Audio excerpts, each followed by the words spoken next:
speaker is Sanchi.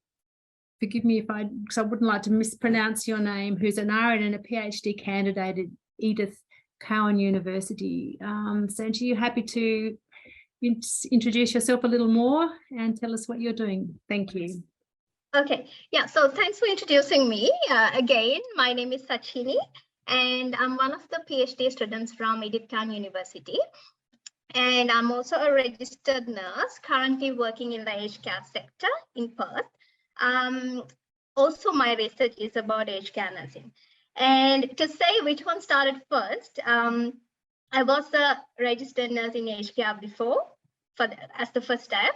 And then I saw this amazing opportunity for a PhD candidate. And then I applied it. And I was really lucky enough to get a full scholarship to work with the amazing team of supervisors during my PhD. So here I am in the end of the first year of my study. So I'm almost there with developing my research proposal. And for today, so I thought it would be better if I can share some insights from what I have found during my background and literature reviews, to give basic insight of what my PhD would be and what were the issues out there in aged care nursing that need to be addressed. So today we'll be talking about the significance of an aged care nursing career framework for the Australian context, because my PhD will be focusing about developing an aged care nursing career framework which is relevant to the Australian context. So as an outline, we'll be giving a few information about the background, won't be long, and also talking about a career framework as a workforce retention strategy. And also we'll be sharing few insights from my systematic review and also significance of the study. So I'm sure everyone is aware at this stage. Everyone should know this. So global population is growing faster, and Australian older population is of no difference. So in 2020, 16% of the total population was age 65 or over, and this is expected to rapidly expand over the next few years. And the most important thing is, in parallel to the growing elderly population, number of aged care facilities also have rapidly expanded. For example, number of aged care facilities have grown up from 12% over the past 5 years. And currently there are 245,000 people living in elderly aged care settings. So not only the numbers and acuity and complexity of the aged care residents also increasing over the time. For example, majority of the people living in aged care are having multiple comorbidities, and 87% of them are having high care needs. So my point is, to meet the growing number of elderly people receiving aged care, and also to meet their acuity and complexity of care needs, we definitely need adequate number of skilled aged care nurses in the setting. So the point is, we need to provide quality and standard care for our elderly people. For that, we definitely need adequately skilled number of nurses in the sector. So the problem is, are we having adequate number of gerontology competent nurses in the residential aged care facilities? Over the past decade, if you can see, percentage of aged care nurses have decreased from 21% to 15%, which is a significant decline. And also, one of the national surveys reported that 41% of the residential aged care facilities are reporting skills shortages in their facilities.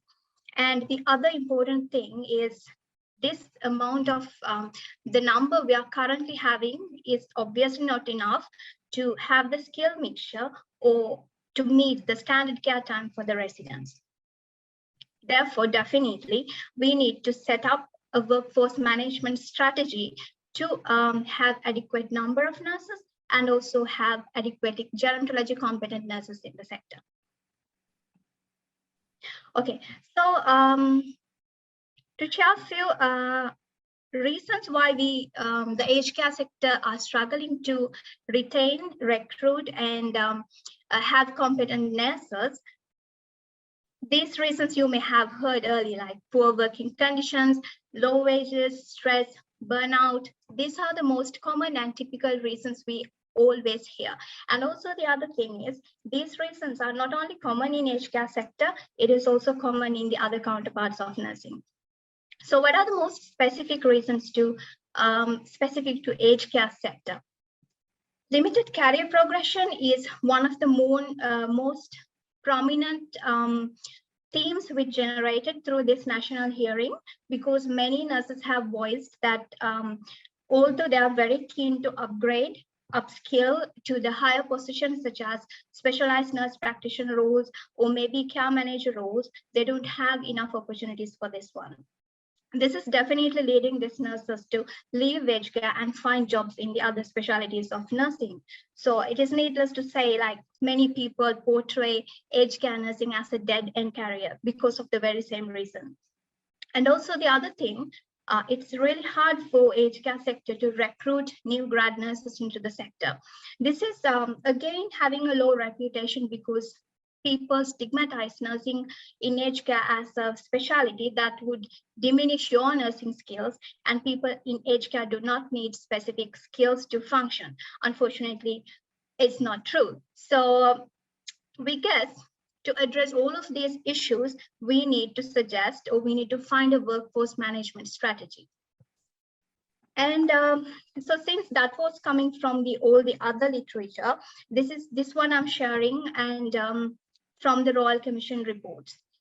In the Royal Commission reports, they have been generating or producing these workforce management strategies.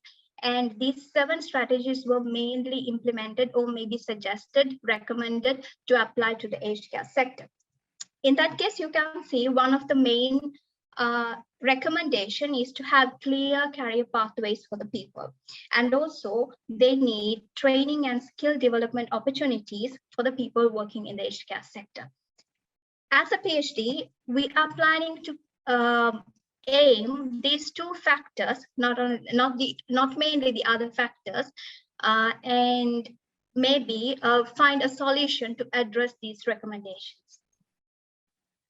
So again, a little bit more about having a career pathway for the aged care nurses, because as you all know, it's really hard to attract people into a specialty which is not having a proper career pathway, and also which is not having proper career progression opportunities, as I said before. So the Royal Commission reports suggest if we need to have if we need to retain people in aged care, definitely we need to have a proper career framework. So one of the most significant factors arise from this report suggestions is, although there are some natural career pathways available by institution levels, we don't have a pathway that is clearly articulated in a framework that is associated with a competency framework, which I will elaborate later in my next slides. So they recommend that definitely we need to review all the job grades, and to ensure that each job grade are having adequate skills, capabilities, knowledge, and competencies relevant to the practice. So we need to have these job titles, job designs, job grades properly defined within the aged care career. So since I'm bringing this conversation to a career framework, I guess it is really important to know what is a career framework. So basically, a career framework is a model that provides structure and process for alignment of career. And in a simplified version, a career framework will define job families. It will provide outline of the vertical and lateral growth opportunities in a career, and also it will define the job description, role requirements, and most importantly, it will identify, or it will clearly articulate what are the proficiencies and competencies and education requirements that is needed to a nurse to progress in a career, or maybe to safely function in a career. So basically, in my research, I would be developing a career framework that will be outlining these key factors. Okay, so as a first step, we conducted a systematic literature review.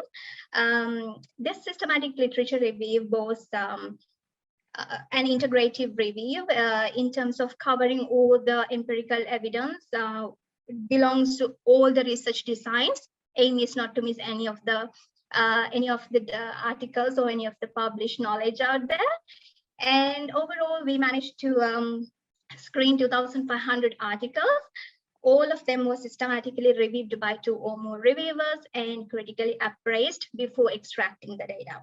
And finally, as final step in the systematic review, all of these data were thematically analyzed. All right, I would like to share a few of the key outcomes of this integrative review. We found nursing career frameworks belongs to other nursing specialties. But surprisingly, we couldn't find any of the career frameworks related to gerontology nursing, even in the international sector or in the national literature from the published documents. So the second key theme which was identified from the literature review was that all of these career frameworks had a career pathway and also a competency framework integrated into that, which means the prospective career framework I am going to develop will be included a career pathway and also a competency framework integrated into that. All right, so since I'm still at the first year proposal development stage, I have a brief idea about what my career framework is going to be. Basically, the career framework will be novice to will be progress from novice to expert levels. Number of levels included in this framework will be decided in the future.